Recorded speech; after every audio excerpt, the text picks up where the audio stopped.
Hello, welcome to Silicon Spin, the show that tackles those nagging high-tech issues. I'm your host, John C. Dvorak. Let's introduce our panelists. To my right, James Canton, author of Techno Futures. He's president of the Institute for Global Futures and serves on the White House Nanotechnology Task Force. I didn't even know it existed.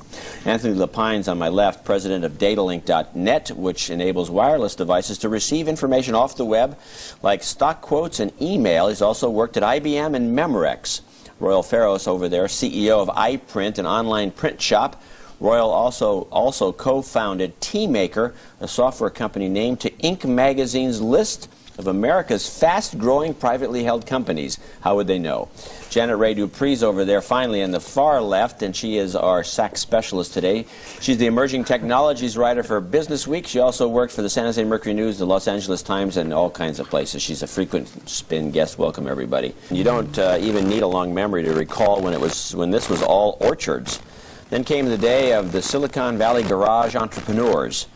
But even that era has passed. Silicon Valley has gone from producing peaches and apricots to sprouting overnight millionaires, billionaires even. Anthony, you lived in Silicon Valley for 40 years. How would you sum up the evolution? I love it. It's wonderful. I wish there was more. It's been quite a ride, and we're in an incredible period here. We were just kind of kibitzing about it. You take a company today, you get a couple of engineers, a garage, a business plan, and before you know it, you're public.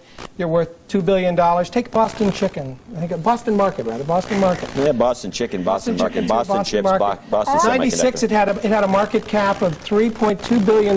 It just got sold in bankruptcy to McDonald's for $100 million. I just read that in the newspaper. So this is the kind of thing we're living through here, is this rags to riches, and what people don't realize. To rags. To rags.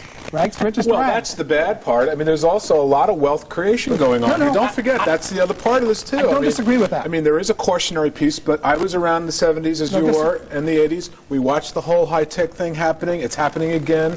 Clearly, it's a key driver of the economy. The difference is right now the public is being exposed to venture capital opportunities through the IPO market that they never before got exposed to. Nothing wrong with that. They just have to understand that the probability of success with both of these companies is a lot lower now than it was in the 70s.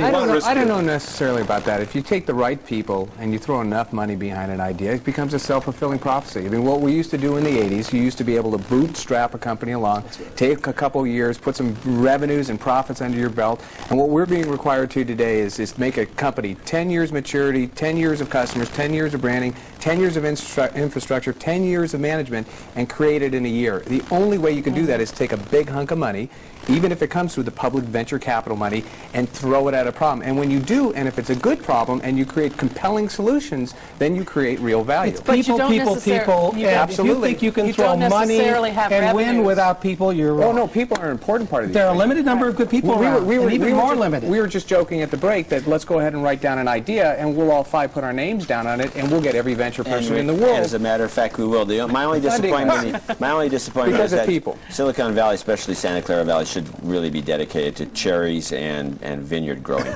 I'd like to thank, it's a great agricultural area. I'd like to thank our panelists, Royal Farros from iPrint, author James Canton, Anthony LaPine from Datalink.net, and our friend Janet Ray Dupree from Business Week. I'm John C. Dvorak. Thanks for watching Silicon Spin.